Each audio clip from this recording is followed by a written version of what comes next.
Hello, everyone. Zeke Freak and Kevin, we're back with a hot takes video on the 100 line.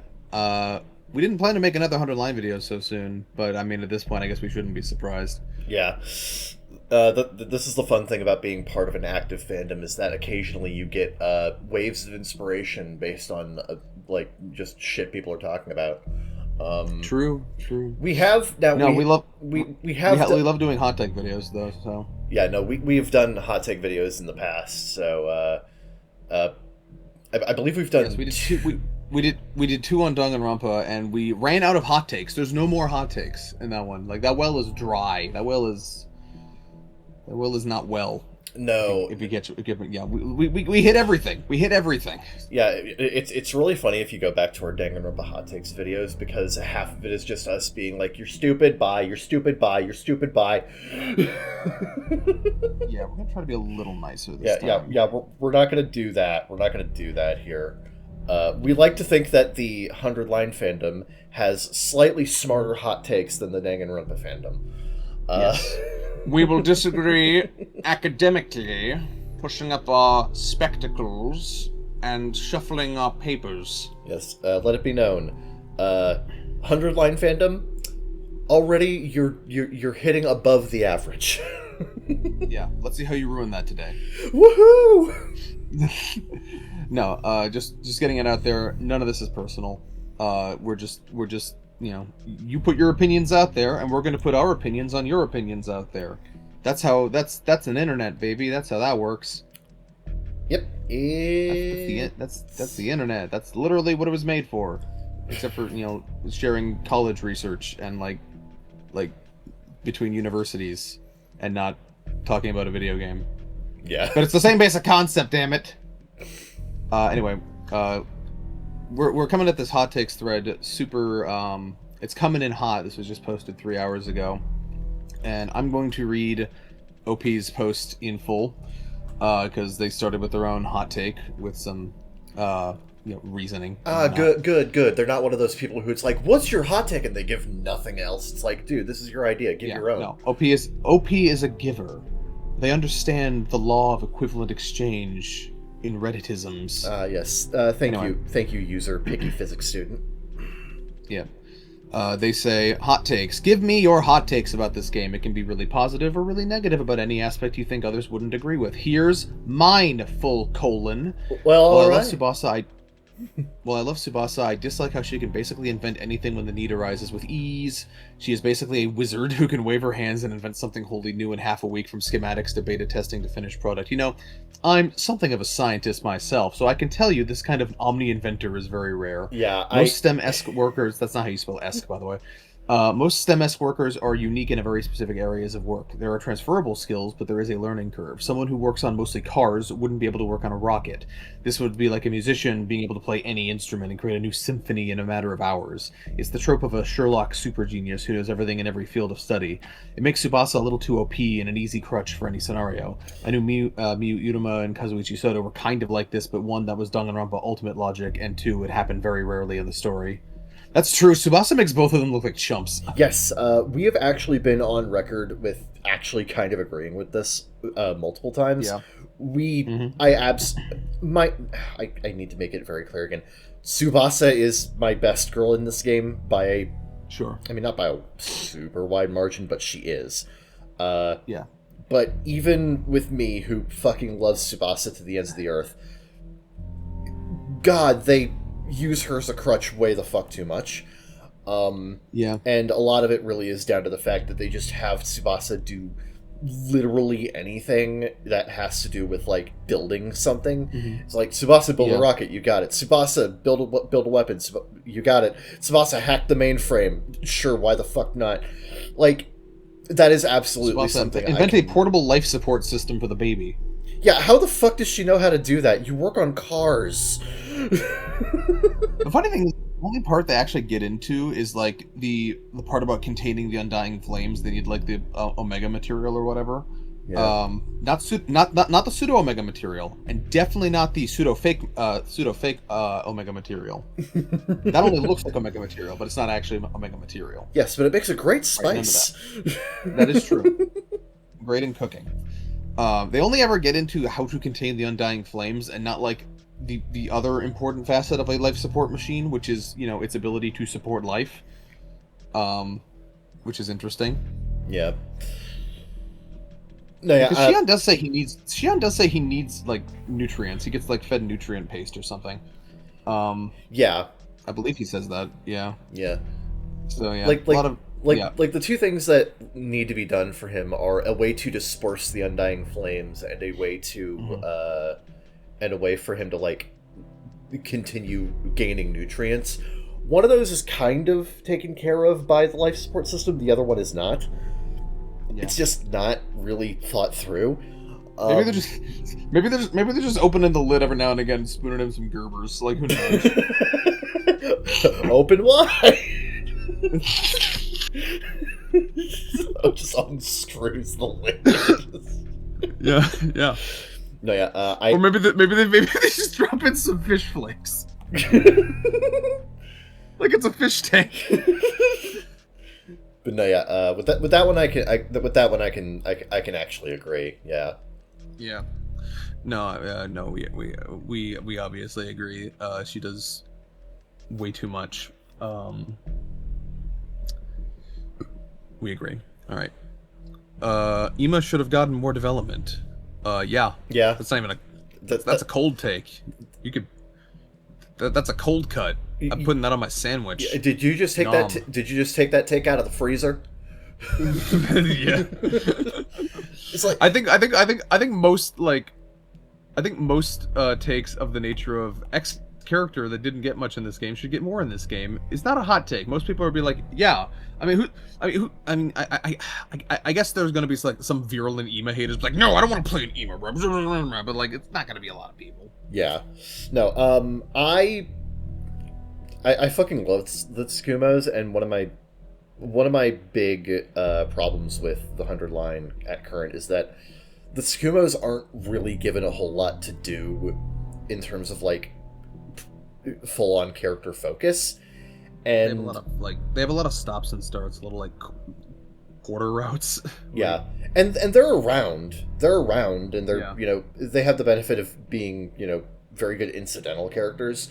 It's just that there's not a whole lot really dedicated to them specifically in terms of story, and I think that is a major missed opportunity of the game at current, and I do wish they did more. Yes. All right, this guy's got a couple. SF route ending felt very unsatisfactory. After all the trouble and story locks and all that, we could have at least gotten a 3D cutscene or something. It would have been nice. I don't know if a 3D cutscene necessarily makes an ending better or worse. Yeah, that's one of those things where it's like, it would be a nice to have thing, yes, but I don't think it necessarily... I don't think that would necessarily add to or subtract from the strength of SF as a route. I mean, as a route, as a section of the game, SF being connected to so many other routes does feel more substantial than something like much as I love these routes like Cult of Takumi and Coming of Age, right.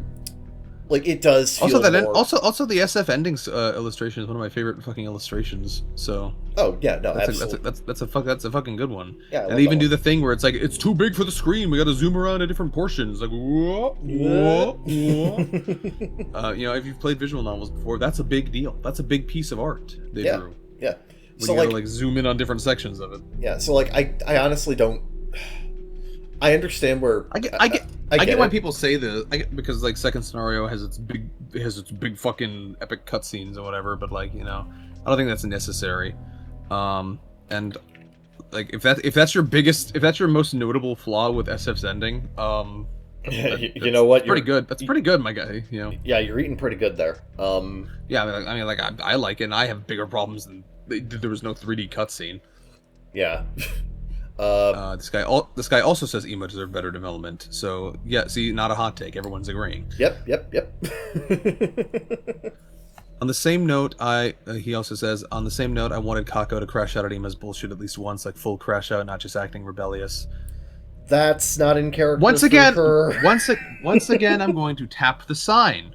Kako likes her brother. I don't know how to tell you people this, but like she is obviously she doesn't like his over controllingness, but like she's not as existentially angry about it as you are.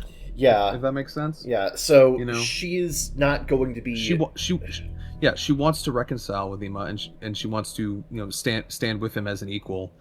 She doesn't want to like cut him out of her life or anything like that. Like, and it's so confusing to me that people think this way, because like, did you not play Route Zero, like the first one that you had to? Yeah. Fucking.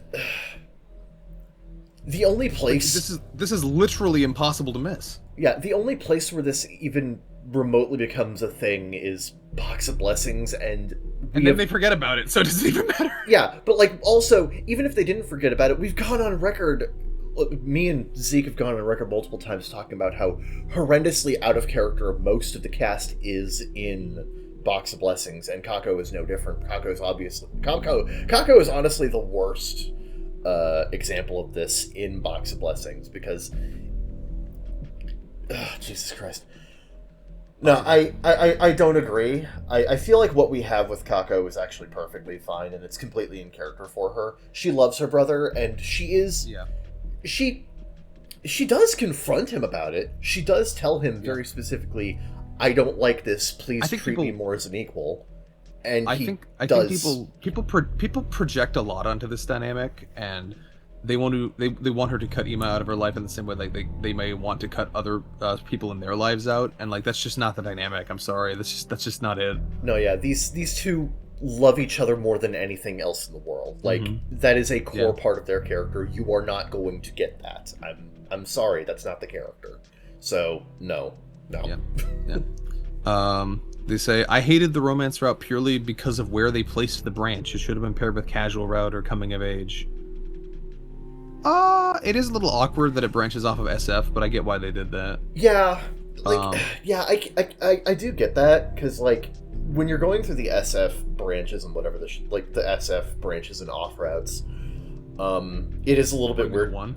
Yeah, shut up. It is a little weird to like suddenly swerve into this fucking into like the fucking dating game. So because Takumi didn't reveal this time travel secret and all the second scenario drama doesn't end up happening, that's why they're able to focus on it. That is right. That's why they're able to have a fucking dating game, and like nothing else in that route is because it's in the relatively peaceful SF timeline, or the collection of timelines. So, that's why it's there. It is a bit awkward. I never know where to put it in a route order because it feels like such a weird divergence. But like, I'm not against it. I think it makes sense. Yeah, it's fine. I get what you mean tonally, but considering like, I understand what OP means here tonally, but given why it exists and like why it's able to happen in the FSF route, I think it's fine. They say, I wanted a route taking place entirely in the dating sim hallucination. They mean the Turum Tommy's hallucination. Would have been interesting. I'll give them that. That would have been fascinating, yeah. What if like all of Casual was like in that style? That would have been odd. Oh, that's an idea. Oh, interesting. Could be fun. There would be a lot more assets though, which is probably why they don't want to do that. Yeah, they were already really pushing it with the additional assets that they added for Turum Tommy's hallucination. So, yeah. I mean, if they want that happening. I mean, if they want to, that'd be fun, but I don't see it happening. But hey, that is a cool idea. Yeah. They say Kyoshika's awkward voice acting is what makes her character so endearing. I assume they mean the dub. Yeah. You know what? You do get endeared to it after a while. Yeah, after a bit, like when I started playing 100 Line, like I think she leans into it after a while is the thing. I think early on is at its most wooden, but then after a while she kind of found like the charm in it, I guess. Yeah. Kind of gets better as you go along. Yeah, no, I agree. Yep. Yeah. No, I by the end, Kyoshika's honestly one of my favorite characters in the game. She's a lot of fun. Yeah. No, I do think I do think in the end her dub voice is good. It's just it's a bit more of a you got to acquire a taste for that. Yeah, and it just takes a while for her to really find a comfortable spot for the character, which is a little different compared to a lot of other actors in the game, like Takumi, like Jay Rankin as Takumi, basically just nails it out of the gate. True. They say, I hated that cloud's background image. I know you can't create illustrations for every situation, but god damn it, stop showing me those stupid clouds while describing what's happening. Okay, you're talking.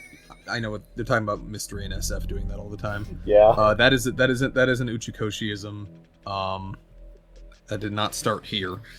I don't mind it, but I do agree. Mystery out in particular abuses the hell out of this. I will say, I will say the over reliance on the sky I will say the over reliance on the sky CG. It definitely does. It imparts a sense of formulaicness onto SF. Sure. Which I guess can be, which I guess can be a little bit repetitive. But at the same time, I don't think that's necessarily an issue. It's just a stylistic choice Uchikoshi made. Yeah, it definitely gives a certain amount of vibes as well, and it's also very convenient for showing the passage of time if you don't like if you're just describing a day and not like going through it. So yeah, it's useful for that. I can't hate this. We're making a game. We may end up doing this ourselves at some point. So yeah, I can't speak out against this. Like there's literally you've literally written in at least one gag about reused backgrounds. I'm not going to spoil it for anybody, but yeah. This person says, you just know Tsubasa is too OP when she performs a fucking dissection in Slasher. Surely some of her duties could have been shared with a certain other underutilized B team member who's similarly gifted in those fields. Unfortunately, Yugamu was dead by that time. Yeah, so. yeah. That's the problem. They needed someone to do something like that, and unfortunately, Yugamu was not around. So, again, that kind of goes hand in hand with what the opening, what the opening statement was, which is just Tsubasa does too much. I forgot about that. Yeah. No, they're fucking having her perform autopsies at some point. It's like, okay. It's arguably even more. That's arguably even more ridiculous than hacking the mainframe. That's not even technology at that point. Like, why are you doing surgery? Yeah. It's okay, guys. It's okay, guys. I read a book on surgery. I can do this. People are kind of like machines if you think about it. Oh, what are veins if not just very squishy wires? Red and blue, red and blue, red and blue. Okay, we got more hot takes coming in. I don't think Box of Blessings and Conspiracy are as bad as people say they are, though I don't think they're amazing routes either. Conspiracy is just a mid series of bad endings in a trench coat. Box of Blessings is absolutely as bad as people say it is. We're people. Yes. Not only is it as bad as we say it is, it may be worse. I think I'm still giving it too much credit, frankly. Yeah. No, like, here's the difference between those two. Conspiracy, I do think that gets a little bit too much guff sometimes. But a lot of the issues with that are mostly just down to a lack of realized potential with it. It's just It again, like Zeke said, if you just take Conspiracy as like just a bad ending, like it's like Reset's not a bad ending, but like, you know what I mean, like just another ending, then like it's fine. It's the fact that it's 8 endings that I think is the real bothersome part of it. Yeah. It also just leaves a lot of potential on the table. Yeah. The thing about Box of Blessings is it had none. Yeah. Ever. I need to make it very clear.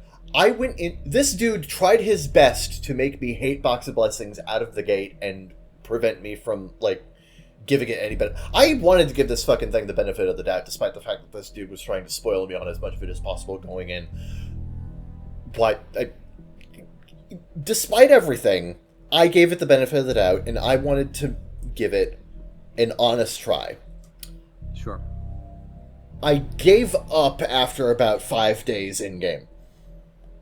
What a fool you were. It took so little time for me to realize Box of Blessings was just the worst. It is the worst route in, like, I'm sorry, it is the worst route in the game, bar none.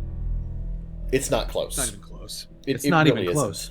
Because, like, here's the thing about Conspiracy.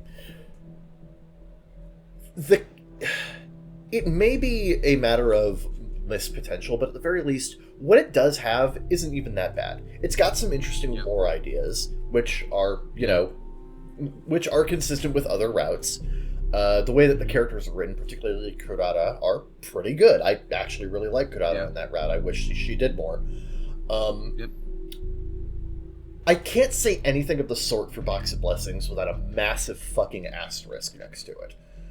Yeah, half of my praise for Box of Blessings is just ironic.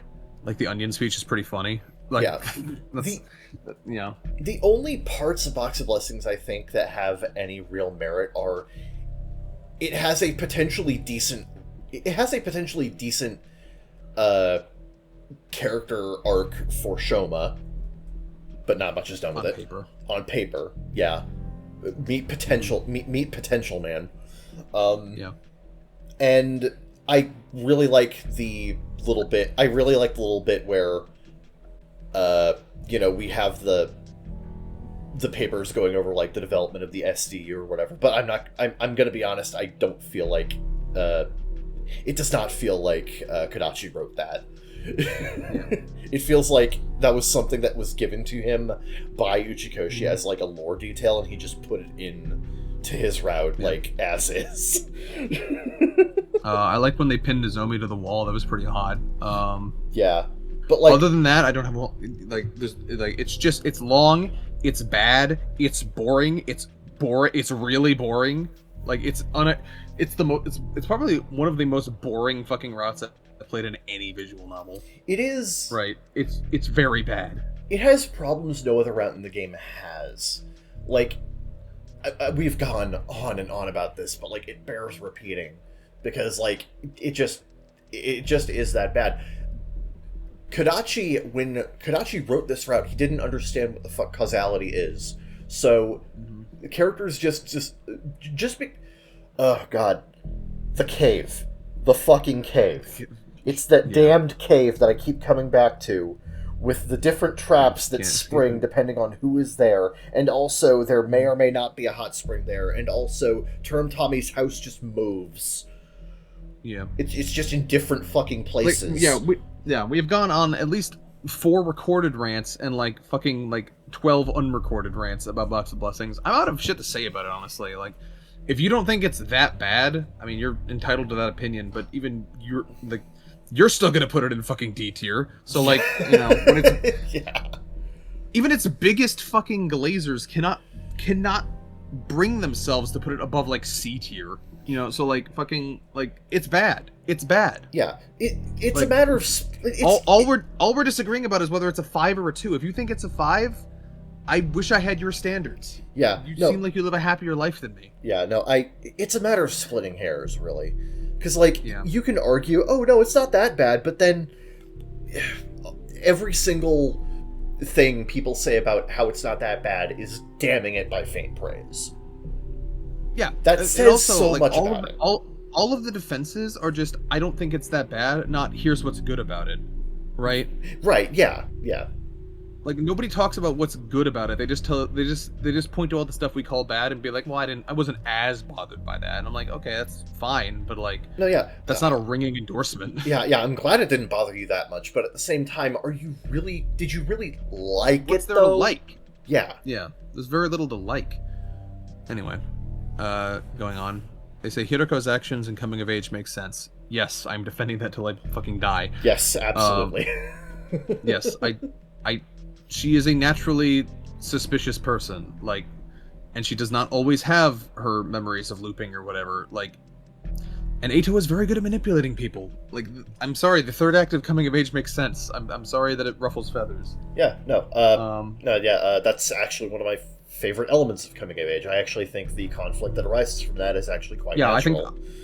I think the fucking DreamWorks third act twist actually works. Yes, it feels like a DreamWorks movie, but like it's done well. Yeah, like, but also I love when the people reverse when movies. people yeah, when people are manipulated well, they do kind of look like idiots. So if your complaint is, well, he made half the SD look like idiots, yeah, he Yeah. manipulated them. People who are manipulated tend to look stupid. Yeah. Yeah. They say Shoma in Box of Calamity is not out of character for the most part. I was just talking about this the other day, because Tech Girly did their Shoma appreciation post for his birthday, and she was talking about the things she liked and also things she didn't like about Shoma. And people always point to, when they talk about out of character writing, they always point to Shoma in Box of Calamity and Shoma in Mystery. And my point was that those are two very different examples, and Mystery is so much worse.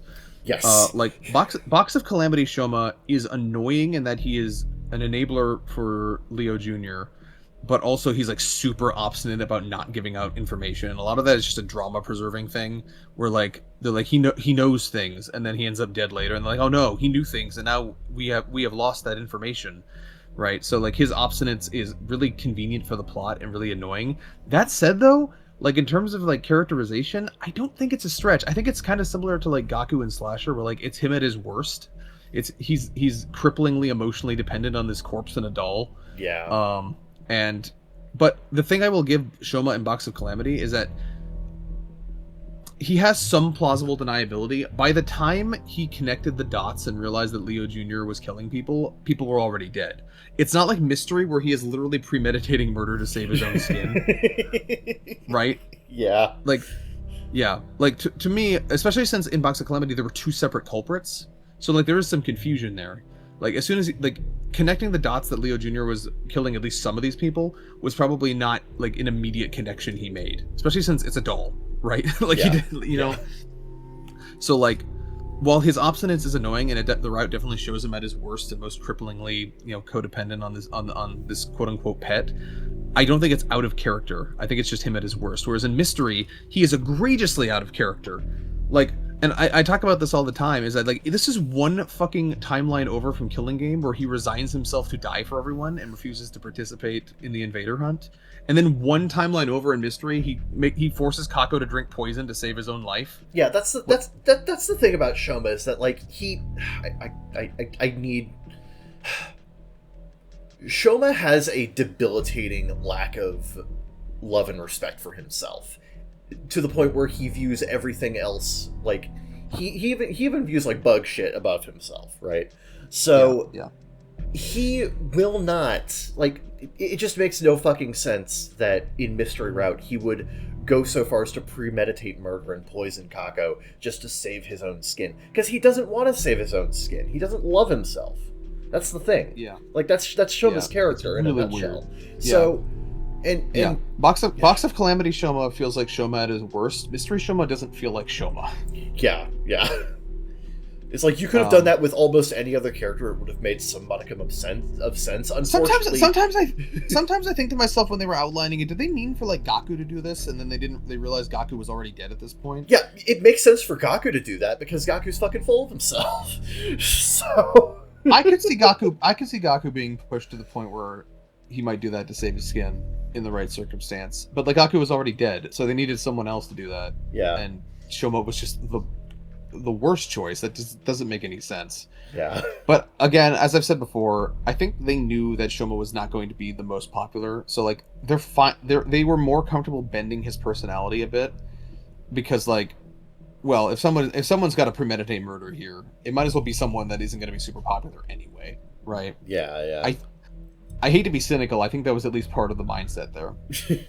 I mean, but as for the actual hot take, yes, I agree. Shoma in Box of Calamity is not really out of character. He's just kind of obstinate and annoying. Yeah. And then this person's last hot take is, well, I like KG. I don't think it's a masterpiece like lots of players push it as. Yeah, I've been souring a bit on KG as well. There's a lot of things it does super well, and it definitely deserves its stars for that. But yeah, there's elements of KG that I've soured on over time, and I don't think it's the S tier route I used to think it is. Yeah, like I really like it for. I think it's a very unique. I think it's a very unique story and concept, and I think in terms of how that's actually handled, it's done pretty well. Right. I love a lot of Like, I love a lot of the character drama that arises from that. I love Takemaru and the Tsukimos in that particular route. yeah, for the small part they play, I think what Killing Game does really well is that one, it's really well plotted.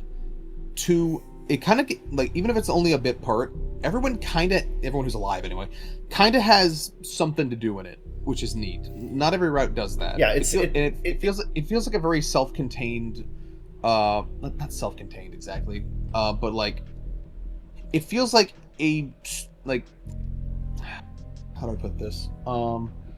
It feels like Kyohei was one of the only people to really take to heart the idea that these routes could be someone's story, that someone could land on this route and be satisfied enough with it as a narrative to put the game down for a bit, right? Yeah. It feels like one of the only routes that actually fulfills that promise, and because it's long enough and like complex enough and has enough elements to itself and gives everyone a little something to do, and like has a distinctly different focus from other routes, but like not like wildly divergent, but like, you know, just it's a shakeup. It's a cast shakeup that's done pretty well, and all that. Like there's a lot to like about it. The nitty gritty for me comes in with some of the logic of the bad endings is just nonsensical. Right, like round one loser is the one I always go to. How the hell is Takumi the round one loser when Shoma was actively refusing to participate? That does, like, he should have already had way more points than Shoma. Yeah. Some logic in the bad endings, characterization things. I made a big post about how I like Keiji Darumi less and less the more time goes on. We've talked about Nozomi's slanderization before in the latter part of this route. As much as I think it's very funny, it's a little disappointing that Nozomi, for how much of a really interesting, complex, and like emotionally like varied character that she is literally just the Killing Game literally just turns her into the clingy older sister towards Commune at the end. It's like that's just her character, and it's a little it feels a little off. I'm gonna be real. And of course, you know, she had good exploration to that point, but then as soon as she meets Commune, it just becomes her only character trait. Yeah. Darumi, I've been on this tangent. I wrote a Reddit post about it.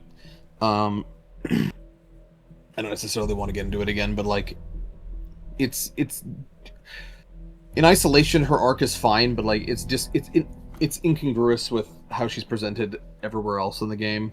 She feels like a slightly different character. There's just, and also she doesn't get as much focus as you'd think she would from how she's positioned. Yeah. And a lot of her focus comes from other characters, you know, explaining her to Takumi rather than her having like actual conversations with him. So like, there's a real fear in KG of Darumi carrying a dramatic scene, which is fucking ridiculous. If you played Red Snom, that's just a ridiculous concern. Red Snom shows Darumi can absolutely carry drama by herself. Like that's it's weird. So yeah, like I still think KG's really good, but like there's definitely some holes in it that have soured me on parts of it over time. I still think it's like an A tier route, mind you, but it's but it's dragged down quite a bit by some questionable characterization choices. Moving on. This guy says, I feel like they could have done something more with Eito for some routes where we don't really know what happened to him. We just assume he died. I disagree. I feel like with Eito, like if you're not going to make a big thing out of him, you might as well just ignore him. You know? Because like honestly, I feel like Eito. Did we really need Eito shenanigans in like romance? Not really. Yeah. I think it's fine. Especially considering that we have plenty of exploration and like utilization of Eito elsewhere in ways that are really we're gonna get more, and you know we're gonna get more. So you know, like let's put it.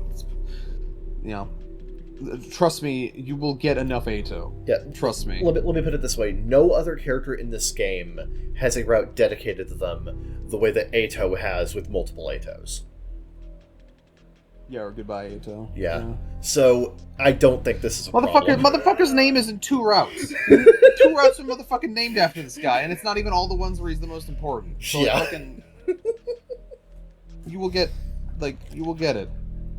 And they say, I wish we got more of the Invader commanders like we do with Ava, or at least some type of face reveal. It's a budget thing. Yeah, but that being said, I do agree. I think, honestly, a lot of the commanders are kind of underutilized in the story. Yeah. I would really love to see more exploration of them. Honestly, this kind of goes hand in hand with our opinion that future in society as a whole is kind of underexplored in the game at current. Yeah. I think that, alongside the commanders, could see some really good expansion in future routes. So hopefully they do that. It sounds like they want to do that. So, yeah.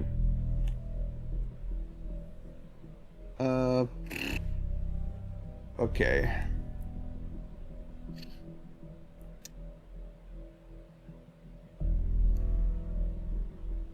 Sorry, I was just struggling because like I did. Tech Girly listed a bunch of bullet points and I wasn't sure which ones I wanted to read. Okay. I'll do them all, whatever. She says she's not a huge fan of Yugamu. Yes, she said she's made a post about that before. I like Yugamu.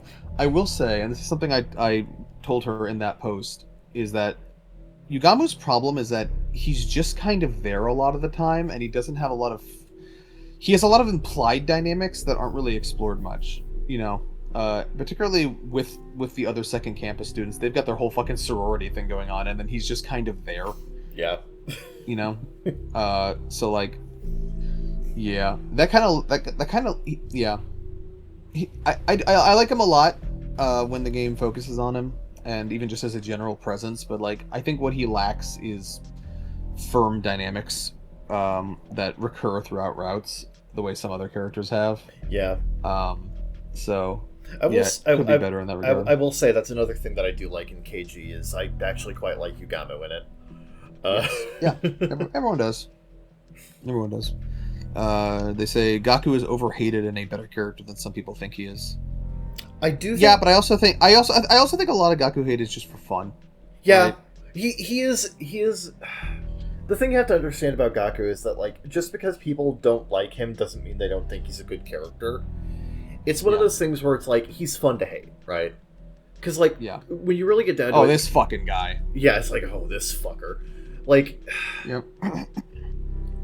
There's a level of, this fucker that is, like, endearing, right? Yeah, and I think most of the time Gaku is on that level. So, like, I don't think he... I mean, he definitely has haters. I'll grant you that, but I think most of it is just playing along with the bit. Yeah, I don't think people hate him as much as people hate, say, Mineta from My Hero Academia. Or even, like, the character I always compare him to, fucking Zenitsu. Like, yes. Yeah, like, people really hate Zenitsu. Gaku is a little bit more likable than Zenitsu. I'll give him that. Yeah.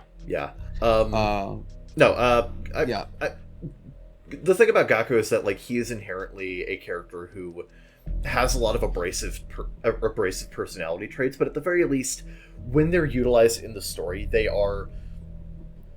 I find them amusing, and I think a lot of other people do. Yeah. But at the same time, it's just fun to say, "Oh, fuck this guy again." Yeah, no, he has a great menagerie of flaws, virtues, and idiosyncrasies, you know, and different routes utilize those to different effects, but like, no, I like the character quite a lot. I like him more than some of the, like, progenitor characters he was obviously inspired from. Like, you know, I think he's a lot. I like him a lot more than, like, Soda, for example. You know, so I can agree there. Yeah, I do think he has more going on comparative to someone like Kazuichi Soda, because, like, the problem with Soda is that he just gets flanderized to hell and back, like, halfway through DR2, and a lot of his more likable personality traits just fall. And this by the will not be wayside. Fixed in 2x2 because you know his ass dying first.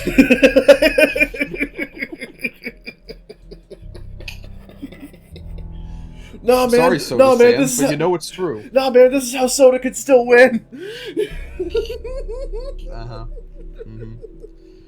Mm-hmm. Their third take is Serial Battles is fun. I agree, Serial Battles is fun. I like the banter. I'm sorry, I like the banter. I'm banter core. The best way to play serial battles is to play as many other routes first as you can, so that you can skip almost all of the battles and focus on the banter. Yep. That is my personal opinion. The banter's fun. It has Kako Kagaku, a stranger, on like day 76. That's funny. I don't care. Yeah. I said I'm not allowed to talk to strangers. You've known me for 76 days! They say comedy is funny. Comedy is funny, yes. I honestly think if Fishheads was funnier or didn't exist, people would really, really like Comedy Route. It's just Fishheads is the same joke for so long and so much like bland free time that like it kind of sours people's opinion of the route as a whole. Even though like once you get off of the Fishhead route, like it's really funny. Yeah. No, the fucking super smartass syndrome gag is so fucking good. Yeah, no, there's so many good bits. The fucking the chain letter, super smartass syndrome. Try not to laugh challenge. The massager bit. I fucking love the part with the Sakumos where Kako helps Takumi solve these mysteries and these orders he's getting. God, the bit where they all have to talk through fucking cell phone texts, and then when they finally are able to talk again, Kako manages. Siri put some games on this thing. I fucking love the bit where even Siri's reawakening is so fucking funny. You just hit it like this. That worked. No, the comedy route is fucking funny, man. I think it's mostly just some parts like the Fishheads branch just drag on too long, but like for the most part, like it's pretty fucking funny. Yeah, I actually really like Comedy Route. I think I like Fishheads slightly more than some other people do, but I do think it's actually a pretty fun route. I never had I apart from like the constant free time where I was just like, okay, sleep. Apart from that, like it was very fun. I could not stop laughing at parts. Yeah. They say Itaku is too toxic for my liking. That's not my speciality. I'm not of that persuasion. Yeah, but I will say, if you think it's too toxic, I get where that comes from. I understand. I comprehend. That makes sense. That checks out. Yes. I can see why that would be the case. Oh yes. No, absolutely. Although I would counter by saying that I think for its biggest fans, the toxicity is the appeal, and Karaka knows it. He literally said that. He's like, I think Eito is at his best when he's a little toxic. Yeah. And I'm like, well, he is in tune with his audience. Yeah, it's the danger factor, right? A lot of Eito fans are drawn to the fact that Eito has this like kind of broken, dangerous element to him, because like he is mentally and emotionally fractured in the way that like he literally cannot look at other people without seeing monsters, right? But at the same time, he's got enough humanity to him that there's this I can fix him element to it. Yeah. And like that's just part of the appeal. Like I get it, but at the same time he is not someone that I would personally want to, spend that kind of time with. But like again, that's part of the appeal, but like if it doesn't appeal to you, trust me, I get it. Yeah. But I can't deny there's something fascinating about him. Yeah, they say VOC Shoma is worse than Mystery Shoma. No, I just argued with you about this like last night. So let my statement stand. I respect your opinion, but let my statement stand. Yep. They say Takugaku is the best Takumi Yaoi ship.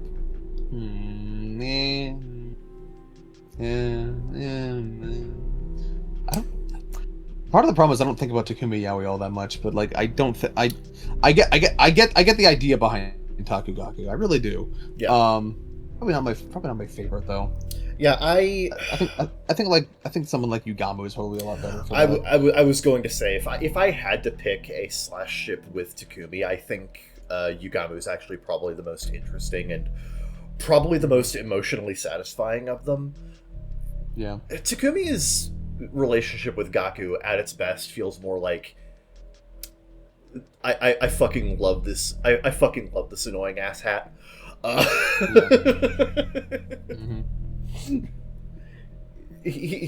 Gaku is like his close friend that's just like, look, man, he's a little weird, but you just have to accept it, all right? Look, he's gotten me through some hard times. Okay, you just gotta accept it. And then Gaku's just like, that tummy got me turned up sexual style. Yep. Look, dude, he got me through some hard times. Okay. Yeah. No. Yeah, if I had to pick like yaoi ships for Takumi, I'd probably go with someone like Yugamu or. Fuck me, I think Emo would be really interesting, actually. Yes, actually, that. God, the Tsukumos have so many under like explored dynamics, and Takumi is honestly one of them. Takumi honestly does not get a whole lot of time to have one-on-one dynamics with either of the Tsukumos. I think that deserves a lot more focus, especially Ima. Yes. Yeah. No, yeah, definitely with the both of them. Yeah. And then she says Gaku and Ima aren't that bad in the Retsudam route. No, their reaction makes sense. Yeah. I actually really like. I mean, Gaku's a raging paranoid as usual. I actually really like that Ima lays out his entire reasoning. Yes. And yeah, I get why you feel that way from your perspective. That is actually one of my favorite. That is actually that is one of my favorite scenes from Ima. Period, because it's it is a remarkably. I almost remember like word for word. He's like, look, it's not like I care that you lied to Miss Kirifuji specifically. It's just that you've proven that you'll use your future knowledge to manipulate things to the outcome you want. Which he's not even wrong. That's the thing. He's not wrong. I completely get it. Mm-hmm. Yeah. It's just that you've shown you'll use your future knowledge to manipulate things how you see fit. Maybe you hate us and are leading us to our demise. We don't know. We can't trust that. Yeah. So I completely that's actually get one of his best. That's actually one of his best scenes, actually. Yeah. No, God, I love the Tsukumos. God, I love Ima. Anyway. Yeah. No, that's actually one thing I fucking love about Ima is that like his world weariness actually serves him extremely well in a number of routes, and that's actually one of the things that I really like in Keiji is that it really leans into that with Ima. Definitely.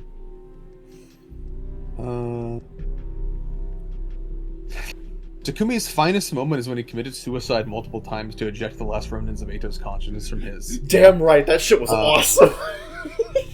I think his moment in COA where the upper half strikes the bomb setting off in a suicide attack is pretty cool too, but this one genuinely demonstrates how resolute and stalwart he is.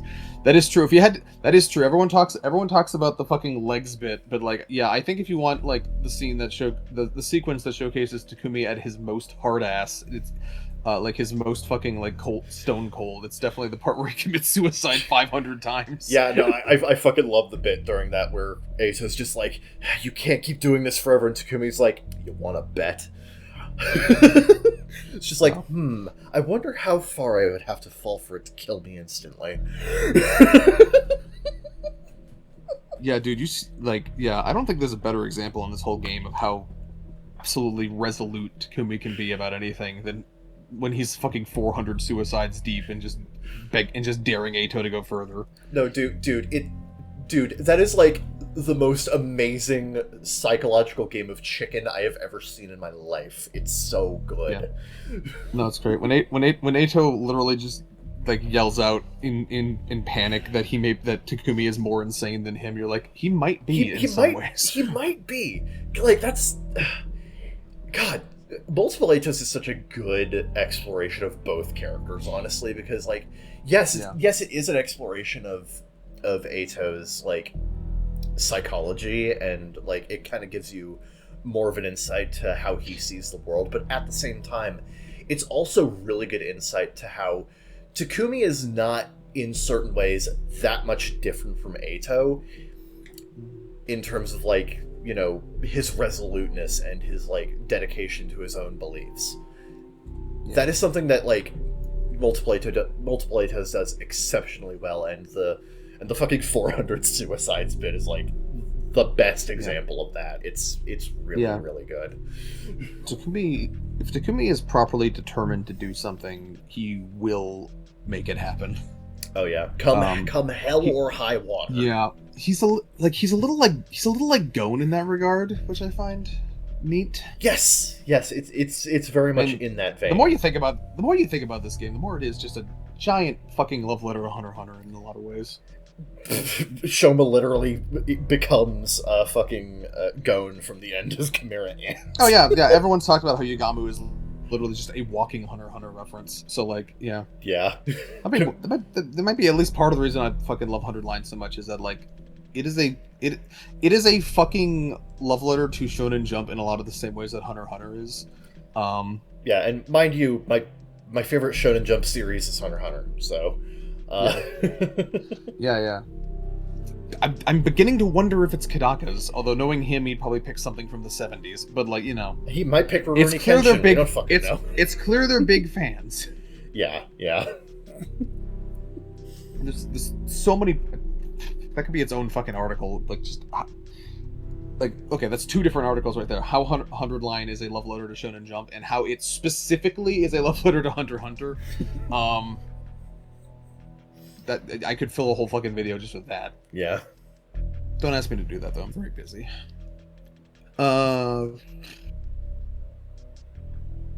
This okay. We got an actual hot take now. Okay. They say Eito wasn't an interesting antagonist after Route Zero. Wow. If you actually explained that point, I might be able to debate that. But like, Yeah, since you didn't, all I can say is you're wrong. Yeah. That's the thing. Like, you can't just here's the thing I need people to understand.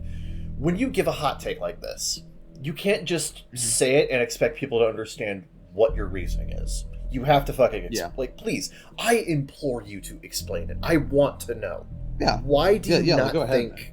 Why do you not think Eito is? An if you explain why he doesn't work for you in this way, then like we can have a conversation about that. But when you just say I don't think he was a good antagonist, it's like, well, I think he was. So I guess we're at an impasse. Yeah. So like, sorry, I don't agree. No.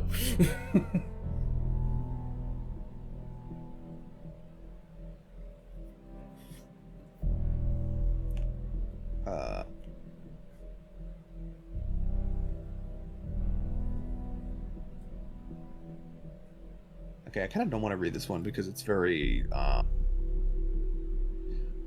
it's very virulent, and I feel like I'm going to be virulent in return, and I'd like to be nice today. Oh, okay, fair enough. I will skip over. It's a very long. People are already arguing with him about it. It's a very long KG thing. Okay, all right. Okay. All right. Okay, another hot take. Here we go. I don't like Nozomi. She is just this innocent little angel who does nothing wrong, and everybody else is mean to her sometimes. I can't think of a single moment where she was clearly in the wrong without having a valid reason. Sometimes I want to see characters being bitchy or petty than them reflecting on their past mistakes and work on it. I don't hate her either, but I don't find her very interesting. I feel like a lot of her flaws are not necessarily in terms of being outright wrong about things, but more in her passivity, I suppose. Yeah. It's a lot of times when she's in the wrong, it's more about what she doesn't do than what she does, which I think makes it easy to miss. Yeah. No, yeah, it's shit like just withholding information and like not withholding information, or like when the fact that she withheld information is revealed, like letting her relationship with Kurata just kind of fester because she can't bring herself to confront her about it. Yeah. Like, you know, it's like yeah, the thing about Nozomi is that a lot of her character flaws are based around insecurity, and a lot of that is just like she is perpetually scared of conflict. Yeah. Particularly interpersonal conflict. She does not want to rock the boat. She flat out does not. So right, because she has this desperate yearning for like friends and connection from her very lonely background, and that's just kind of how it manifests, which I personally find very compelling. It's very realistic. You know. It's very realistic, if anything, because there is a common thing where it's a common thing a lot of people have who have that kind of thing in real life. Trust me, I used to have it myself, where it's like you are so desperate for connection with other people, but at the same time you don't want to rock the boat too much, so you will avoid conflict, you will avoid confronting any problem however you can get away with it. But yeah, sometimes you take in things that are bad for you just for the sake of keeping peace or like making other people happy. She's a little bit of a toxic people pleaser in that way, which I find interesting. Yeah. Honestly, that now makes... you could say that, you know, that makes her an innocent little angel who does nothing wrong, but I think it's more interesting than that. It's not necessarily a matter, like, I think what makes her interesting is the fact that a lot of the quote unquote wrong things she does are directed at herself rather than because of course everyone likes her because she is a people pleaser and she's a genuinely nice person, right? Like, that's not, like, I don't like this framing that, like, for a character to have a flaw in this way, they have to do things outwardly wrong toward others, because I feel like doing things in the service of others that negatively affect yourself can be just as interesting. Yeah, no, that's kind of the interesting thing about Nozomi in terms of her characterization, character flaws, is that a lot of it is a lot more like when you compare it to other characters in this game, like fucking Eito or Takumi or fucking whatever the fuck. A lot of her character flaws are very subtle and they're very situational. Yeah. And I honestly think that makes her a lot more fascinating, like, than if a lot of these were... That's not to say that I think, like, other characters are less fascinating for having more overt flaws, but I think it's a lot more interesting for her specifically that a lot of these bubble under the surface until they eventually explode. I think that's a lot more fascinating. I think that's a lot more interesting for her. And it honestly makes her feel a bit more grounded and realistic compared to a lot of the rest of the cast, which is just really cool. Yeah. Even Karaka said that he had to... She's relatively normal, and he tried to not make her too quirky. But honestly, what I find fun about her is that, I think we've talked about this before, is that she's just a little bit broken. Just a little bit. Kind of in the similar way as we said, like when Takumi is determined to do something, he will absolutely make it happen, even if he has to kill himself 500 times. I feel like Nozomi has a bit of that energy. Not as many chances to show it, but like when it comes out, right? Yeah. So. No, absolutely. No. Yeah. I adore Nozomi. She's probably she's one of the best written characters in the game, in aggregate. Yeah, no, it could be its own thing. I remember there were so many moments when I was going through 100 line with this guy in my ear, and like Nozomi just had so many moments where I'm like, God, she's so cool. Yeah, that's the other thing. She's really cool. Yeah. She carries a lot of like of the more tense moments of this game on her shoulders, and does that well. I think, you know, the part where she's out fighting by herself in second scenario is probably one of my favorite scenes in the whole game. Yes, it's so good. Yeah. It's no,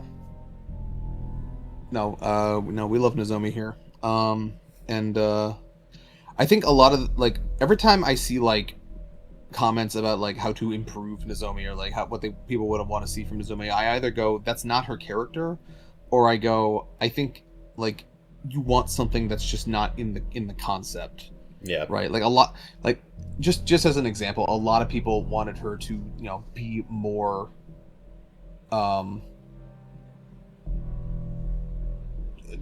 to crash out harder on Takumi and Red Storm, or like completely cut him out of her life or whatever. I'm like, once again, that's just not the character. And I actually think the fact that she, forgive is a strong word, the fact that she reconciles with him about that is one, I think that's a bit of strength. That's strength on her part, interpersonally, right? To put that aside for the sake of cooperation and the mission and whatnot. Yeah. You know, even if, you know, and again, I want to point out, she never fully forgives him. They're not going to have the same dynamic or relationship they have in other routes. Yeah. Right. She makes it very. But she makes the effort to understand why he did what he did, and you know, reconcile that with him to move forward. And I think that shows a strength of her character, and I think that's honestly more interesting than just being, you know, perpetually angry about it. I think it's more interesting and speaks more to her character that she can put that aside than to just be a constant like wall or a constant thorn in the scenario, right? And you can sit there and say that like she lacks agency or whatever, but I feel like it takes more agency to be the bigger person in that scenario. Yes, You're yes. right. Like, yeah, like you could. It's one of those things where it's like you could consider it a flaw, where it's like it's another one of those things where she tries to avoid conflict where she can, but at the same time, I do think it's actually quite mature of her to reconcile that. Yeah, we might not have the same relationship that we might have had otherwise, and I can't fully forgive you, but at the same time, I don't want to hate you. So that's the big thing. I've said that before, is that like she doesn't have it within her to hate. She doesn't want to hate, and I think that's really noble and admirable. Yeah, it's and I think in a lot of cases it's more like making concessions and making the choice to not hate is more interesting than just choosing to give into that hate in a lot of cases, right? Yeah. If anything, it furthers her role as like the anti-Ato of this game, right? It does, so, yeah. Like, yeah. No, yeah. It's also yeah. it's also very similar to, you know, what we were talking about with Kako, in that like just like how Kako genuinely does love her brother and doesn't want to cut him out of her life, Nozomi genuinely does love the people around her, and she doesn't want to have to cut people out of her life. Yeah. Yeah. And you can see that as and depending on the context, that can either be seen as a virtue or a flaw, right? Which I think is the part that makes her really interesting. Yeah, you know? Like it's such a dynamic element to her character. It can be either the right or the wrong choice depending on the route, and it can be character. It can be arguable. Like the game doesn't always make it exactly clear, and I think that's, you know, it's for us to interpret and decide, you know. So, you know, like I just said with that Rutstom example, I see it as admirable and noble, and other people can see it as her making concessions she shouldn't have to, and being too much of a people pleaser, and like, you know, taking on things she shouldn't have to. And like, I don't think either is an invalid reading necessarily. Yeah, right. Like, honestly, I think, if anything, depending on how you want to look at it, both viewpoints are correct here. Yeah, no, and what I love about this game and its character writing, and as it applies to Nozomi specifically, a lot of the time, is that a lot of these things are very messy and ambiguous and open to interpretation, and that's what I love about it, right? So if your hot take is that's not interesting to you, I'm sorry you feel that way. Yeah, no, this is one of the things that I actually find the most interesting about Nozomi. So, sorry, I don't agree. Yeah. It just is what it is. I'm sorry. I really like Nozomi. All right. Okay, this guy says, I didn't trust Ema one bit during the entirety of Route Zero. Well, for most of it, you're not supposed to. Yeah. So good job on that. Yeah. Okay. Congratulations. Toward the end, I don't know. Toward the end, though, the entirety of Route Zero. I mean, he was kind of stepping up to the plate at the end there. That is true. So I don't know about that. This guy says, I think the spare Ato half of the game consistently has better routes than the kill Ato half. Well, first of all, calling them halves is disingenuous. Because only 4 routes come from killing Ato, and one of them is comedy. So like, the spare Ato side of the game has a lot more to work with. So like, just by pure statistics, like, you know. Yeah. There you go. Yeah, it's one of those things that's like, you're right, but only in aggregate. This guy says, Tsubasa has more plot armor than Takumi is 100% a plot device. They relied on Tsubasa too much. That'd be an interesting question, actually. Just fucking, if we don't count the 500 suicides, does Tsubasa die less than Takumi in this game? That's an interesting question, actually. She might, actually, because like, yeah. No, yeah, there are Takumi has a bunch of different endings where he dies, whereas with Tsubasa, I think there's only like 3. No, there's definitely more than that, but like, it's like, she definitely survives a lot of things that like she's like one of the Takumi's also there, but one of the 3 survivors in that Box of Calamity branch where like they those 2 and Hiroko make it to the shuttle. Yeah. I think the main thing is that like, even when she does die, it tends to be really late. Like, she dies in like she dies in all the slasher branches, but she's always like one of the last ones. which I think increases like this perception that she has this plot armor, even if she does ultimately die in the end. So like, yeah, that'd be an interesting question though, but I can't mentally track that in my head right now. It's a lot to ask.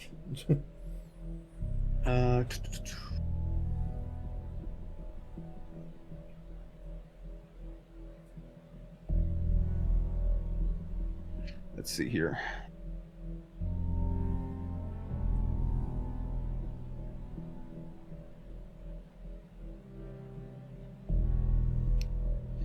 Okay, I'm a little confused by this one. Second scenario is the most overrated route with bad endings that get resolved better in other timelines like Rebellion. While SF has some writing flaws, it still brings to the table a story I've never seen any media depict full of suspense and sci-fi. Well, first of all, if you think that, have you never played a Uchikoshi game before? Because because if you have played Uchikoshi games before, one of the complaints people have about SF is that it's a lot of him doing the same shit he always does. Yeah. So that's a very interesting statement to make. I don't understand. Second scenario is the most overrated route with bad endings that get resolved better in other timelines like Rebellion. What do you mean? Because it doesn't have bad endings. It's just the one. Yeah, it has. Are you counting like good? Are you counting like Goodbye Eto and like Reset as like alternate endings? I mean, yeah. I don't think that's what they mean, because they would have just said that. Yeah. Like if that was the case, that like their opinion would be like, I think Reset is a better ending than ending one. It's like, okay, well, yeah, you can think that, and I think that too sometimes. But like, it's like that's not. I don't think they would word their opinion that way if that was actually their opinion. Yeah. I don't know what they mean by bad ending. Like other timelines like Rebellion, you think Rebellion is a bad ending to second scenario, or like it is a good version of a bad? I don't understand. I don't understand what you're saying. Yeah, this is very confusing. I don't really get it. Yeah, I don't know what you mean by that.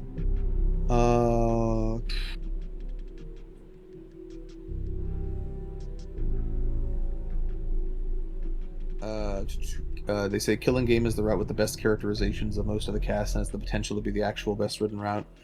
I disagree. There's just, again, most of our issues with Killing Game are with characterization issues. So like, it is a game of high and lows. I'll tell you that, because like some stuff in KG is really good in that front, and some of it is very incongruous with the rest of the game.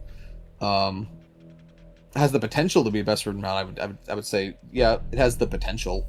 I don't think it realized that all the way.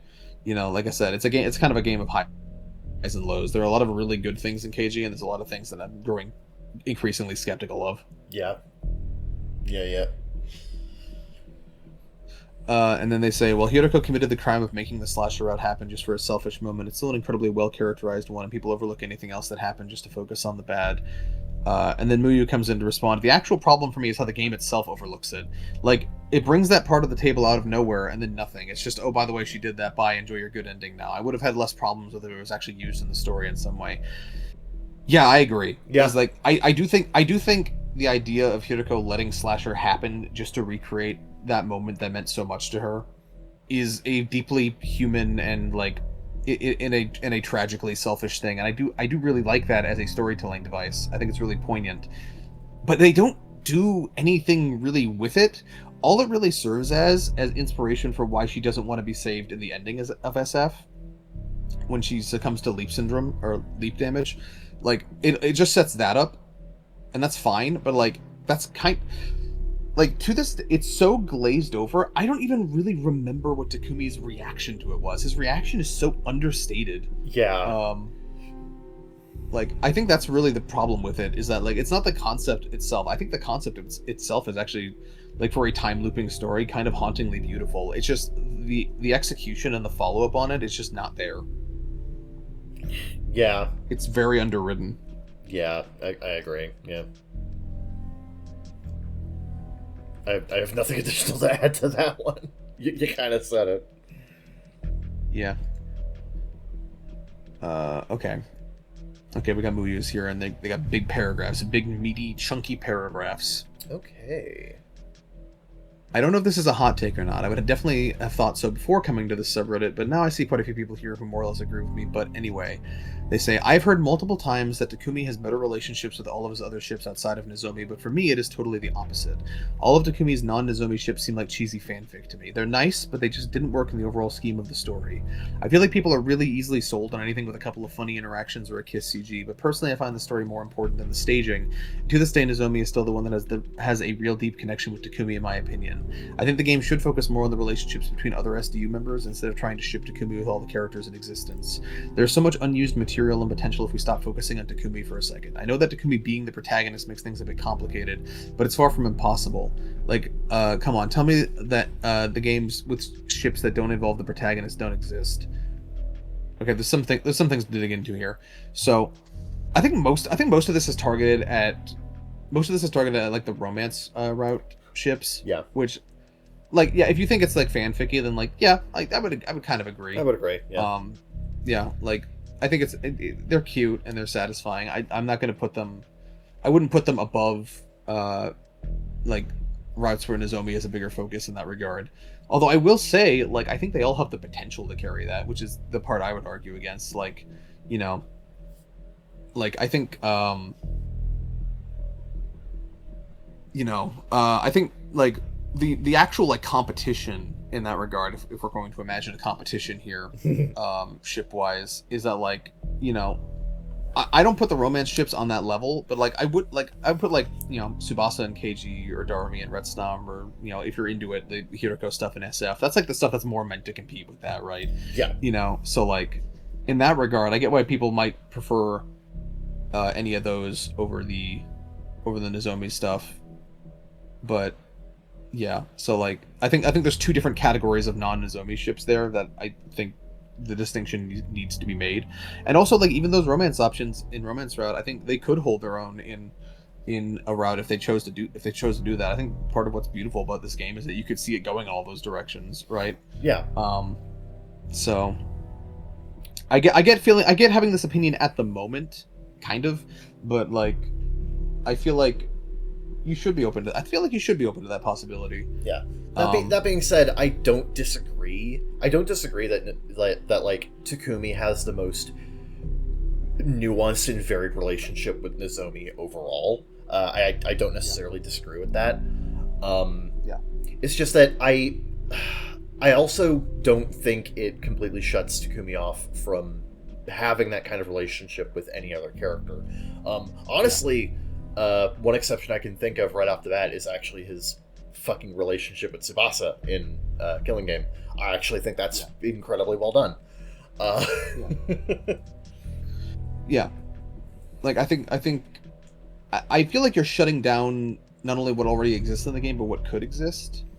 And like, yeah, I'm not big on that idea. But onto the second half of this, which is that the game should focus more on the relationships between other SDU members instead of trying to ship Takumi with all characters in existence. So there's so much unused material and potential if we stop focusing on Takumi for a second. Well, as long as he's the viewpoint character, he's always going to be involved, right? He can't just be a camera, right? Yeah. I do think that there is a lot that can be done to show more, like... Sure. I do think that there's a lot that can be done to show more, like, interpersonal connection between other sure. members. If I have one minor like minor critique of the game that I don't think we really got into in the critique video, but if I because I don't think it's a big enough deal to I didn't think it was a big enough deal to go into at the time, but like if I have one minor critique of the game is that Takumi is really over centralizing to a lot of the dynamics in the game. When you try to think of like really like deep dynamics in the game that don't involve Takumi or like only tangentially involve Takumi, it's kind of a shorter list than you'd think. Yeah, yeah. Like I think of like Nozomi and Kurata. I think of the Tsukumos. There's a lot of minor ones like between the second Academy girls or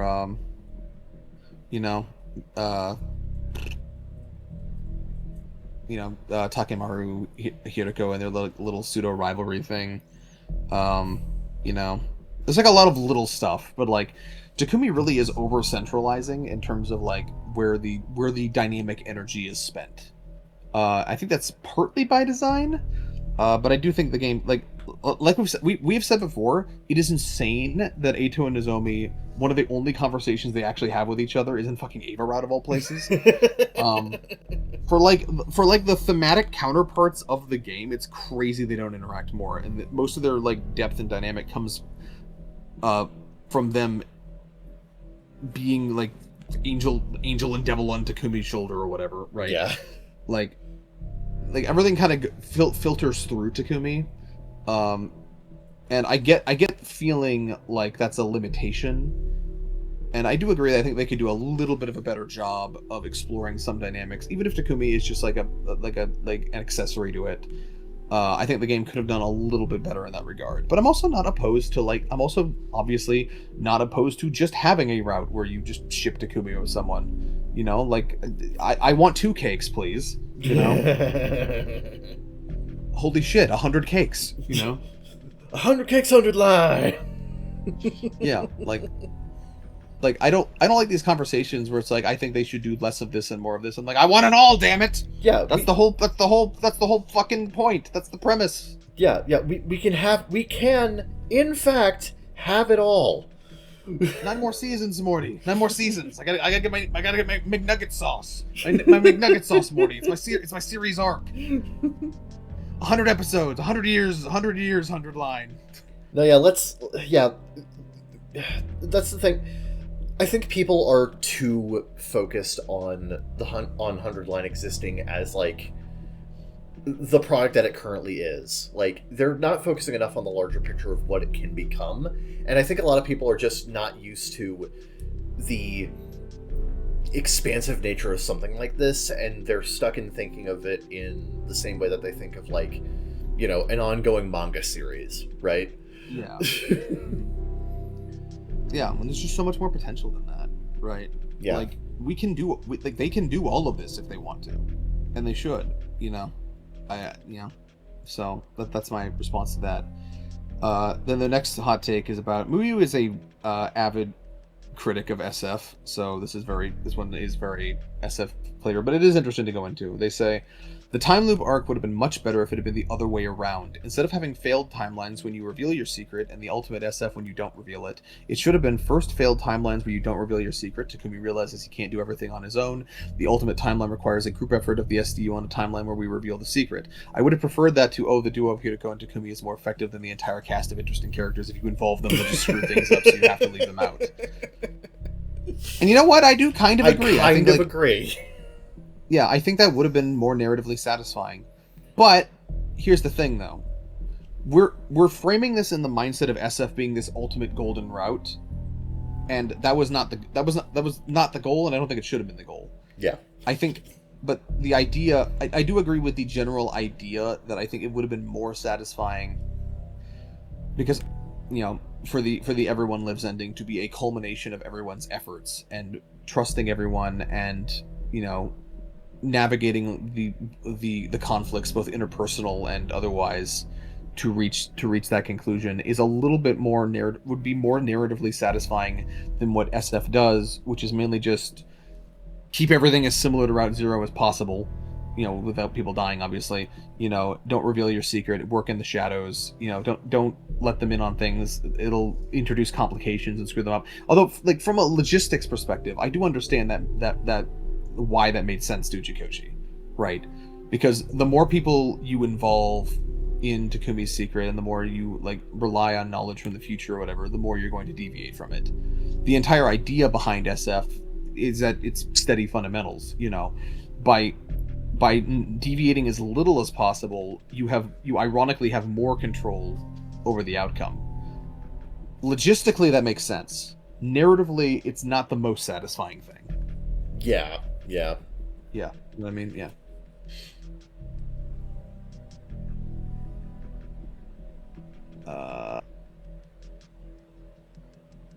Okay, I'm not gonna.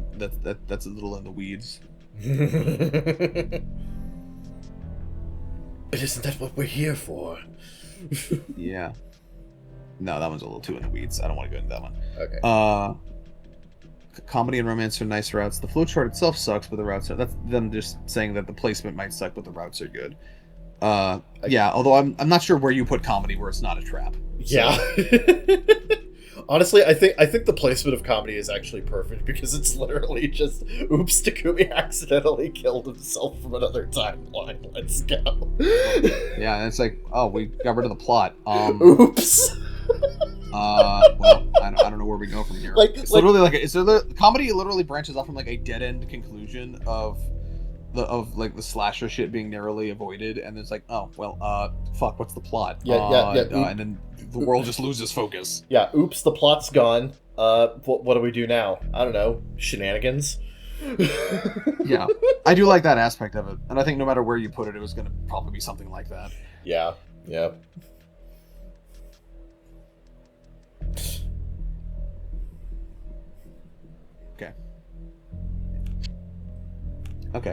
Okay, we got more hot takes there.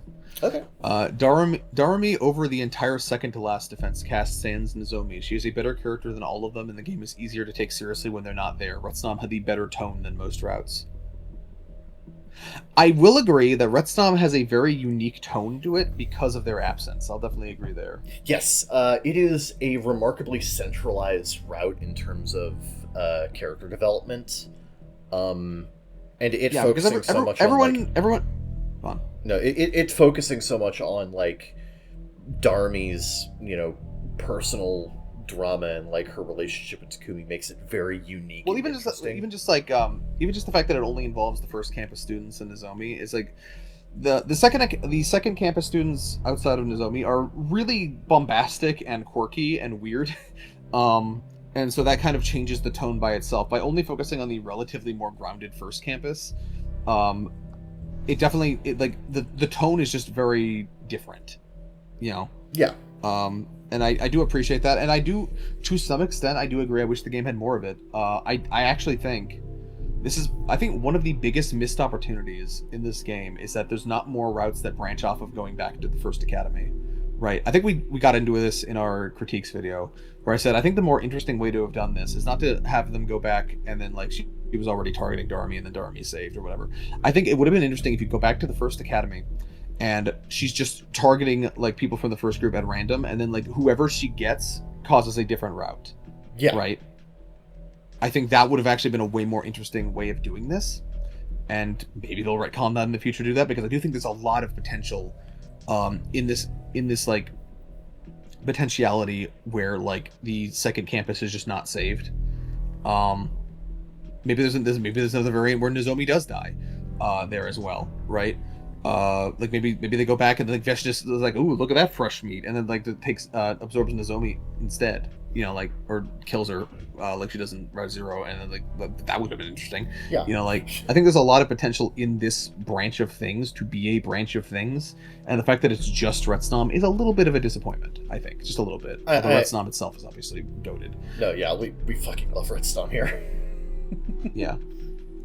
Whether Darumi is specifically better than the entire second cast Sans Nozomi, I mean, why we gotta make kings and queens fight? Yeah. Right. Like I said, 100 cakes. Holy shit. Yeah. And unfortunately, Lex Luthor's gonna steal 40 of them, and that's terrible. That's terrible. And that's terrible. No. But like, I think if your broad point is that you wish there was more routes with Retsnam's tone, and there were like more that just that resulted from like not saving the second students, I agree, and I think they should actually expand in that direction. I think that'd be really interesting. Oh, absolutely, yes. Yeah.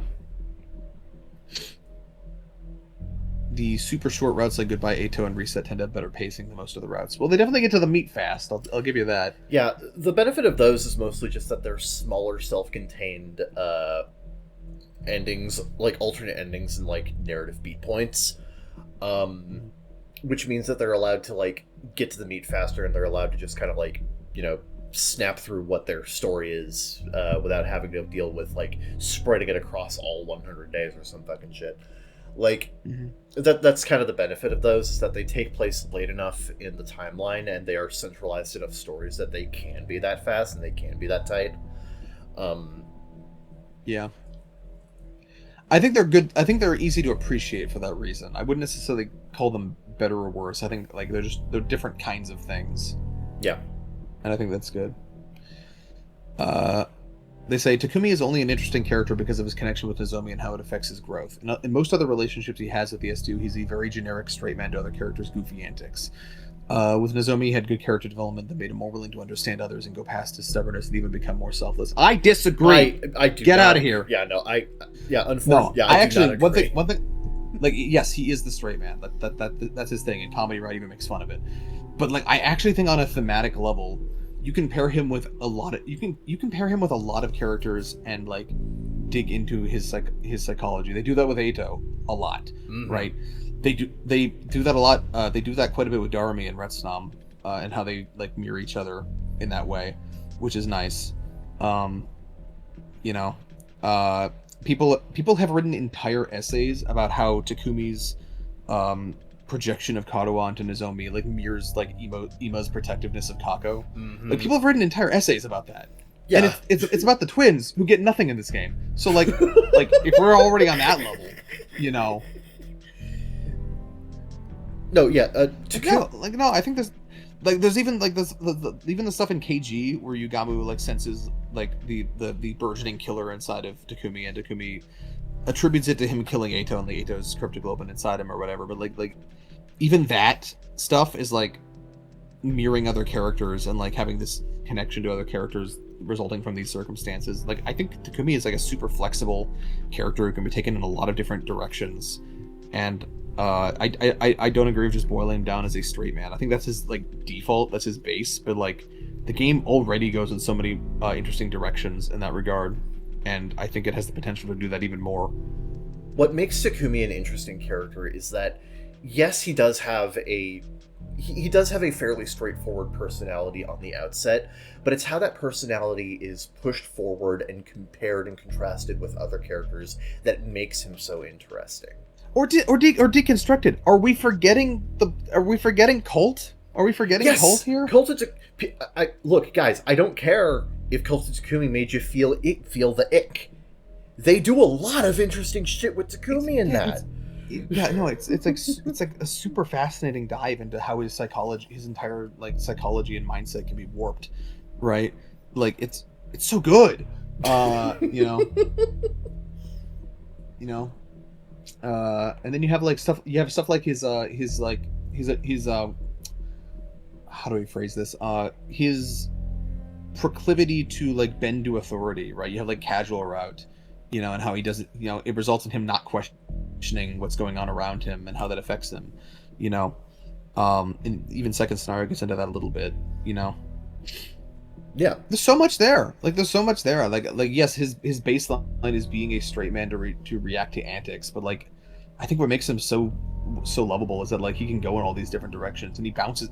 I think like through good writing, like they can mirror him off of other characters and like have these like dynamics that are like notably different, you know. Like we can like some of it stretches credulity a little bit. Like I have definitely been on the side of like I think SF Takumi is like barely Takumi in some regards. Yeah. But like if you want to take this to an extreme, like it is a different, like his dynamic with Hiroko is different from his dynamic with Nozomi, which is different from his dynamic with Darumi, you know, or like or with Eito or with Yugamu or like who like all of these are like distinctly different Takumis to me, but like they all like read as Takumi, which I think is really impressive, you know. Like I cannot disagree more with this one. No, Takumi is remarkably malleable in terms of how you can take his characterization and use it as a reflection point upon both him and others. It's one of the best strengths of him as being the protagonist in this particular game. I really cannot agree here. Yeah, and I think he's actually like really carefully constructed in that regard. I think a lot. Mm-hmm. I think Kodaka put a lot of thought into making a main character for this game that can go in so many different directions, right? So, you know, the fact that like even like obviously everything started from Route Zero and Second Scenario, but even the fact that Kodaka himself wrote different choices for Takumi to make, like, is just, you know, and have them be some of the better options, but be some of the more dynamic options in the game. Like he wrote large swaths of Retsnam, he wrote Cult of Takumi, and like a lot of these more interesting divergences are like all on him. Even like multiple Eitos, you know. Yeah.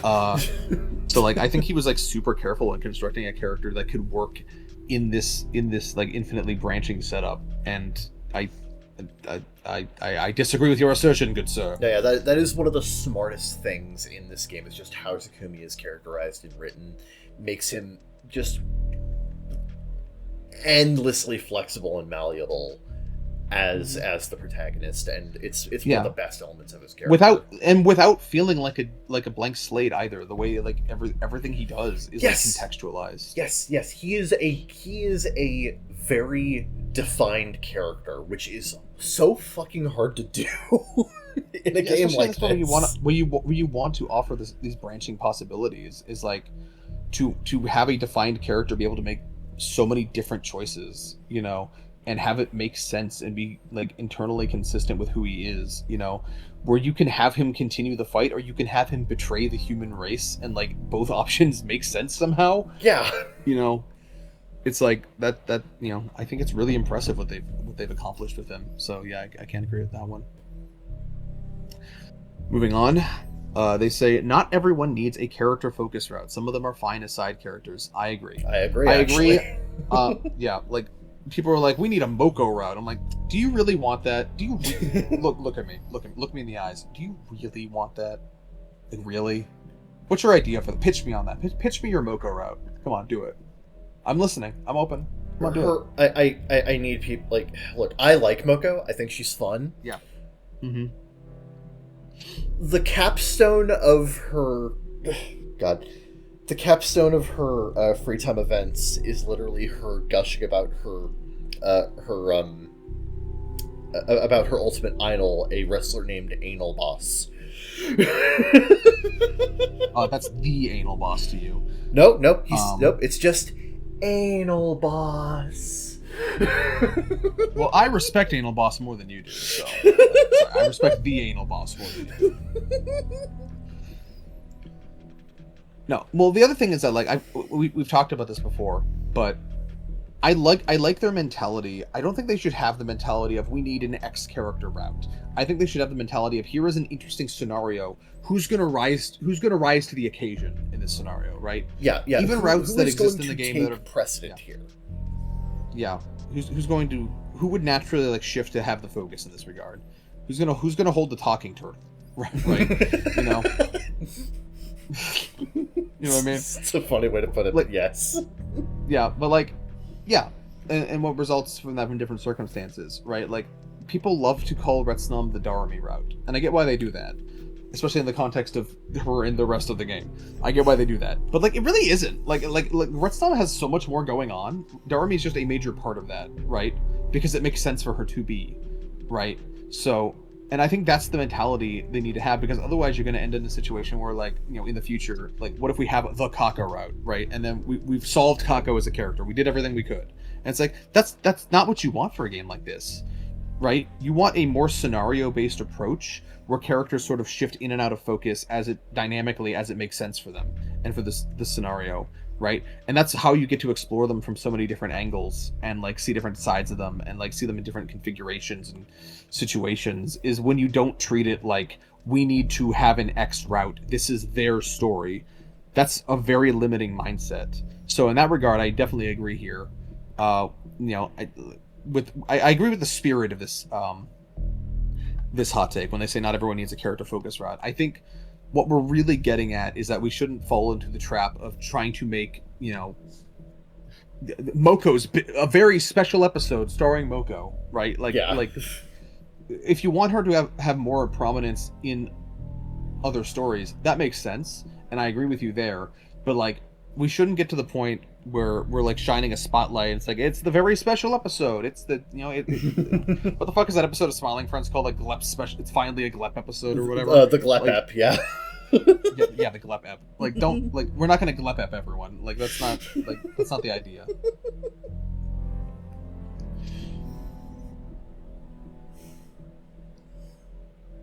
The twins are awesome in both first and second scenario. We do wish they had a dedicated route, but they have really good stuff in there. They do have really good stuff in there. They do, and I wish they did have a route where they got to do more, not a dedicated route for them specifically, but a route where they got to take more of a proactive role. Yes, I agree. I think that's what they mean here. Yeah. here's a somewhat hot take. Romance route shouldn't exist. The game should have just had an after school mode like Danganronpa where you date all the characters. I don't know. I don't know about that. The thing I like about Romance Route, even if it kind of, okay, so like it's two things, right? Because like on the one hand, I get one thing people don't like about Romance Route. I've said this as well, is that like it would have been a little bit less awkward if you just like picked a character and went from there instead of having this setup where like you have to turn them down to get to the next one. But like on the other hand, I like the story they tell with that and how it develops Takumi's own like internal feelings on like love and romance and like connection in that way, right? Like we bring a lot of different things out of him by having this setup where he has to turn people down repeatedly. Yeah. Right? So like I can't fault it for that because they actually, with that premise, they told a story that could only happen with that setup, right? So like I disagree with the fact that it shouldn't exist. I think it actually is valuable for that reason, you know. And as for this after school mode idea, like I think that would have actually cheapened it, right? Because what does everyone say when they say like, well, we want a character where they ship Takumi with X character or whatever? What they're really saying is, I want a really good story where this relationship is the focus, right? Yes. We want everyone's own Retsnam or whatever, you know. You know, that's what people really want. Like this, like after school Danganronpa salmon mode thing. Like I think the premise of the game is literally against that, right? Yeah. If it can be, it could be a route. Right, we don't need to have like wacky omake shenanigans in a side mode. That could just be the comedy route. If we wanted to do it again, we could do comedy route 2, right? Like that's the whole premise here. You know, I think this mindset the developers have of like giving these focal routes where these relationships can rise to prominence is infinitely more engaging than just having this like fucking persona dating system like in a side mode or whatever. I think that's you're missing the forest for the trees there. Yeah, I agree. Yeah.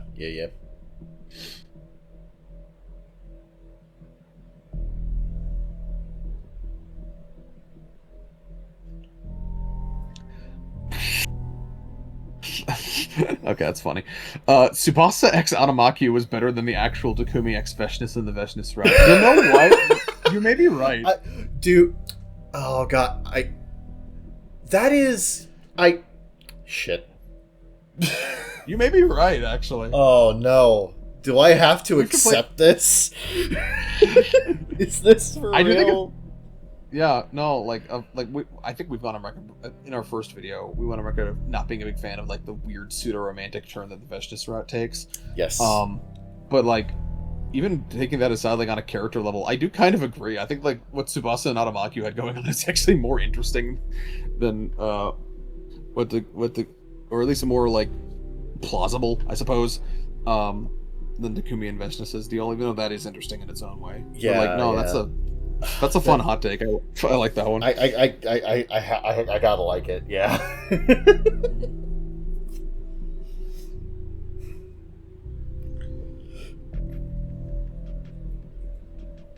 They say, I didn't like Slasher. It's way too obvious Takumi is the killer, and in the zombie branch, everyone acts like an idiot. Well, I mean, it's an homage to those kind of movies. So yeah, that's kind of the thing. Like, it is a slasher movie homage. So, like you don't like the premise, you don't like the premise. Yeah. I kind of take that as it is. Making Hideko obsessed with Takumi kind of hurt her character. I like the ship, but I think her being that in love with Takumi made her less interesting. I like the Hideko as presented in first and second scenario, where she's a bored, crazy thrill seeker, and I want to see more of those aspects explored more. Well, that's the fun part about her not always remembering past loops, is that you can have both. Yes. 100 cakes, guys. 100 cakes. 100 cakes. Like that's the neat part. You can have both, and they do, and they probably will. Your hot take has been accounted for. Yes. Okay. Casual route is awesome and is a good example of the game punishing you for a decision you make in a way that actually has the punishment fit the crime. Because you were afraid of the truth, you get a route where you get into an actual dream world where you never find it. And the Eito Cage conversation is iconic. Also maybe ironic. Eito being a part of Takumi's brain that rejects Suri's reality and wants to find the truth is so perfect. Yeah, I generally agree. Yeah. I think there's definitely a fun ontology to casual route in that like it does sort of like fit the choice you made. Um, and I do like the cage stuff quite a bit. It's like everything else where like I feel like they could have gone more in depth with some of these gags or like had more shenanigans. That's my main like I like casual route conceptually. It's just that like it feels like it could have been more than it was. That's my only real thing about it. Yeah, yeah. I agree with that. Yeah, I do get the I do get they say the game punishing you in a way that has the punishment fit the crime. I don't like that framing, but I do like the idea of like some choices that bother people in this game are ones where like the quote unquote consequence feels divorced from the actual choice you made. Red Storm's probably the best example about this, where like going back to save the first academy, sensible decision, makes sense, right? What happens as a result of that is Takumi making choices that are out of your control, right? Yeah. So most of the consequences are not derived from going back to the first campus. It's derived from him lying to Nozomi, right? That's kind of I think that's what bothers people about certain choices is that they make this choice expecting certain outcomes, and then like it takes a swerve that they weren't expecting. But I would also argue that's kind of part of the point. Yeah, You know, the like unpredictability. I honestly think it's a lot more interesting that it does something like that. Like, it's less predictable, but at the same time, it makes sense for the character. I think it's a lot more interesting that the character does have a little bit more agency because, like, we described it best when we were doing our initial. Well, I think it's more that the world pushes back against his decisions in ways he doesn't expect. Yes, yes. And also, like, I believe we mentioned this before in our first Hardline discussion video, that, like, it's not necessarily you are Takumi and you are controlling him. It's more so you are pushing Takumi onto a particular choice, and it is his decision how he goes about that. And it is infinitely more interesting that Takumi has that kind of agency as a character, as the protagonist, as opposed to literally just being like, "Well, this isn't what I chose. Yeah. This is what I expected." Yeah, I think I made this point in our first video, which is that like a lot of people are stuck in like Western CRPG brain of like whenever a choice comes up. A lot of Western games tend to do this thing where they'll like fucking give you like a briefing on the choice you're about to make. Now, the choice you're about to make, these will be the consequences of that, and this will happen. And then like the characters go on this whole spiel about the consequences of each decision before you make it. And this game doesn't really do that, and I think it's way more organic and dynamic because of that, right? Both in the taking you for a ride, you know, surprising you sort of aspect, but also in just like it making sense from an ontological point of view, right? Yeah, like the way that it's. I think a lot of Western RPGs fall into this trap where like too much is laid out ahead of choices you make, and they don't do enough to like have a believable like world that pushes back against your decisions. If you can like predict everything that's going to happen before you make that choice, I find that a little bit less interesting. Yeah, agreed. You're gonna say something? No, that's it.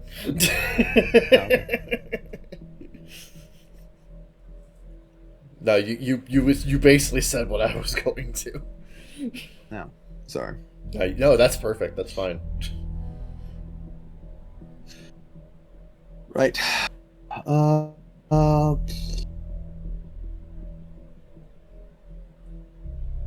lot of routes were totally wasted on filler and pointlessness. Care to specify?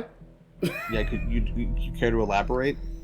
Yep, there are still characters who deserve to be fleshed out and weren't like Takemaru, Gaku, Moko, Kyoshika, Kurata, etc. There could have been entire routes dedicated to building these characters and getting to know them better. Yeah, we've complained about that. That's a thing they could do and probably will do in the future. Yeah. But when you say like a lot of routes are wasted on filler and pointlessness, I want you to like specify what you mean by that. Yeah, like you have to really, again, it's too vague. It's too vague. Like if you're going to give this kind of a hot take, you need I implore you to actually explain it to a degree so that I can understand what you mean by it, because this can mean literally anything. Yeah, even the ones that are like ostensibly filler, like casual, still have a lot of thematic weight to them, right? And like a lot of the ones that are like truly like for funsies are usually the ones that probably weren't that challenging to implement developmentally, like serial battles. Yeah. Sarah Battle was probably written in like 3 afternoons. Like, let's be real with ourselves. Yeah, that was probably jammed out in a weekend. Yeah, like, so like, I'm not gonna like argue that there isn't like some. I don't like the word filler in this context. I feel like the game should be able to have fun, right? Yeah. So like, you know, I understand feeling that way if you're looking at it as a singular product. Like I said, I feel like, you know, if we weren't getting more in the future, I might sour on some things about this game over time. You know, like why did we have 4 branches of comedy instead of, you know, a Kurata route or whatever, right? But like, we'll get there. Trust the plan. Yeah, give it time. Give it time. Yeah. This is not a complete game. I mean, it is a complete game, but like they're making more, you know. So yeah. Yeah. Conspiracy and Rebellion could have been all-timers if only the writers had taken the time to do them properly. Well, they didn't have the time because they didn't have the money. So we're stuck with them. Yep, unfortunately, we're stuck with them as they are. I do generally agree though, like Conspiracy and Rebellion could have been really interesting and really peak if they had like the time to flesh them out. Agreed. There is just a lot there that could have been like fascinating, like fucking Conspiracy could have been an amazing showcase route for Kurata, and Rebellion could have just had so much more like emotional weight to it if it weren't just like if it weren't so conveniently written. yeah. Rebellion had so much potential to be a very different kind of story and be really its own thing, fleshing out this entire other side of the setting. And unfortunately, they just didn't have the resources and time to do that. So yeah. Yeah, it's just we have it as it is now. That'd be what it be.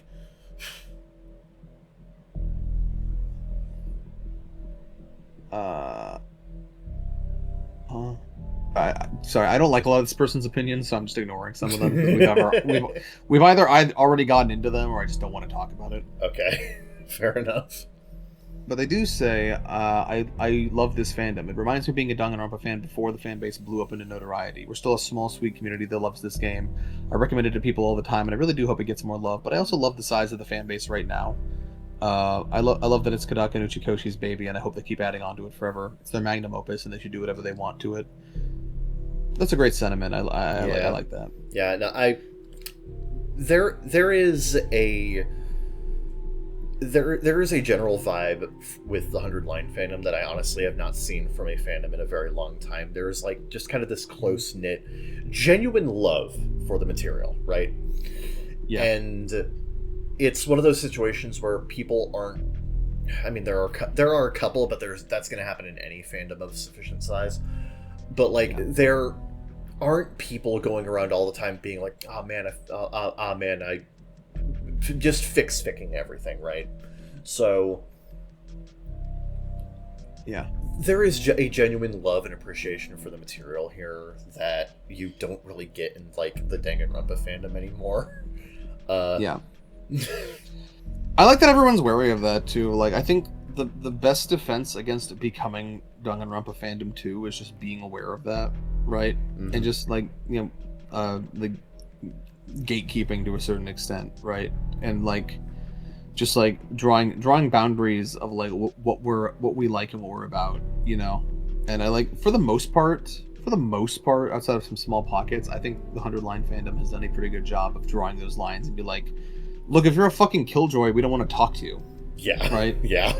So like, you know, I think we should keep doing that. And, you know,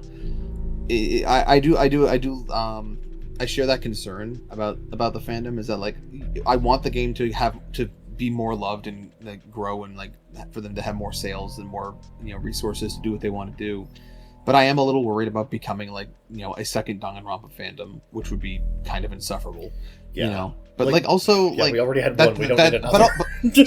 But also like, that's never stopped me from being a fan of Danganronpa either. So like, you know, yeah, I would learn to live with it in any case. But I do agree that for the most part, I like the vibe right now, and I hope we are able to maintain that even as, you know, more content is added and the fan base grows.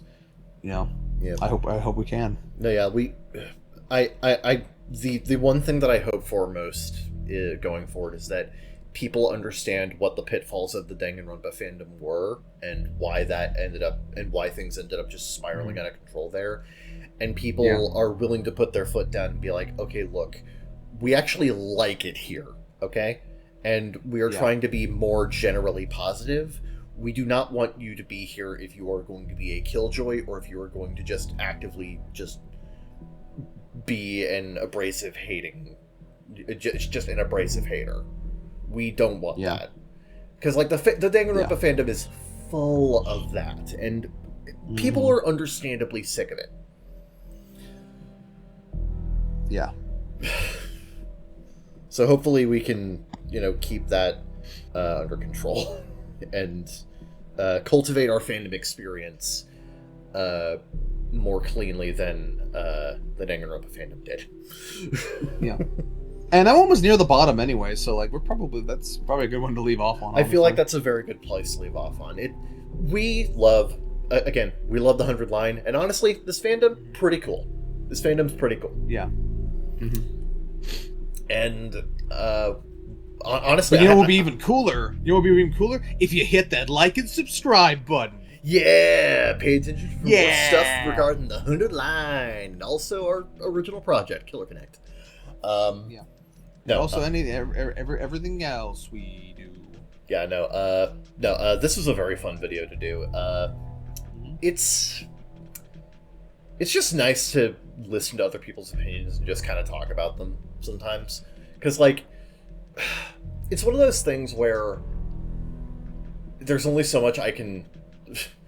I talk to you every day, and let's be honest, there's only so much we can really say before we start repeating ourselves. It's nice to just kind of bring in more like prompts, more like discussion material, and really just kind of hash that out. No, this is very fun to do. Maybe we can do more in the future. I would love that. Probably. I assume there will be another hot takes thread at some point, particularly after DLC is released. That more material means more fucking opinions on that material. Oh yeah. Yep. So yeah, thanks for watching. Stay tuned for more stuff. Subscribe if you like this, and also, since it's a 100-line video, I have to pimp my fucking Post 41 fic again, all according to the Overlord's will, on AO3. I'll put a link to it in the description as usual. Go read it. It's really good. Yeah, if an after story to the Overlord ending intrigues you, that will be there. 15 chapters deep at this point, so lots to dig into. And we'll see you in the next one, whatever that ends up being. Zeke Freak out. Ciao for now.